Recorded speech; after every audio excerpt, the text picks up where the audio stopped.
আজ তোমাদের সাথে শেয়ার করতে চলে আসলাম ছোলার ডালের বড়া দিয়ে সোজিমুখী আলুর ঝোল। প্রথমে ছোলার ডালেরটাকে বেটে নিয়েছি, এর মধ্যে দিয়েছি আদা বাটা, জিরে গুঁড়ো, লঙ্কা গুঁড়ো, কালো জিরে, হলুদ গুঁড়ো আর পরিমাণ মতো নুন।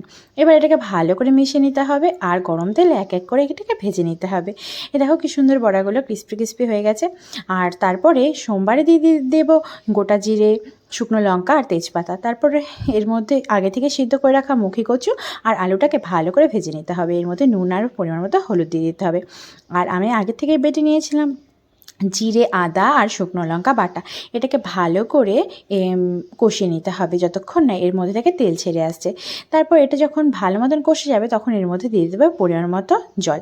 তারপর এটাকে ভালো করে ফুটতে দিতে হবে কিছুক্ষণের জন্য। প্রায় 10 মিনিট মতো ফোটালেই এটা হয়ে যাবে। আর নামানোর সময় এই বড়াগুলোকে দিয়ে 1 চামচ ঘি দিয়ে নামিয়ে নিলেই কিন্তু তৈরি হয়ে যাবে এই টেস্টি টেস্টি ছোলা ডালের বড়ার ঝোল। কেমন